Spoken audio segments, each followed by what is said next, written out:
बलांगीर जिले में माननीय उप मुख्यमंत्री श्रीयुक्त के सिंह जी आए गोटे रिव्यू मीटिंग करते बलांगीर असेंबली कन्स्टिट्यूएंसी को लेकर फोकस होता मोर तरफ विभाग सहित 3-4टा मुख्य जो असुविधा रही तार दाबी मु प्रकाश करी गोटे बलांगीर रे गोटे एग्रीकल्चर यूनिवर्सिटी शीघ्र बसैबा लगी द्वितीय बलांगीर चिणीकल पुनी सुगर कराला विजयानंद कोऑपरेटिव कहुला शीघ्र आरंभ करने लगी तृतीय कथा बलांगीर जे मंडी रे डिस्ट्रेस पैडी सेलटा हुए ताकू मशीन्स तथा इक्विपमेंट देकरी रियल टाइम रे स्मार्ट सिस्टम लगे करी ताकू चेक करने लगी आउ फोर्थ जिनिसटा जो बलांगीर रे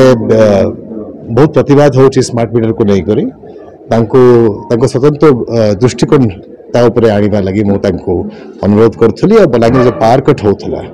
तार स्वतंत्र हिसाब से प्रोविजन देवा लगी अनुरोध करूँ से भी ए सब जिनिस को ग्रहण कर आगामी दिन में कहते असेंबली रे जहाँ घोषणा करवा अच्छे से करेंगे देख गोटे बलांगीर विकास मीटिंग मु राजनीतिक कथा पशिवा चाहूनी परंतु गोटे जिनिसटा निहाती सत अच्छी कि कौन सी लोक प्रतिनिधि चाहिए नहीं कि लोक हैरान करा जाओ तेणु ये सतटा गत 24 वर्ष भी थिला आगामी 24 वर्ष भी से सतटा रहिबो।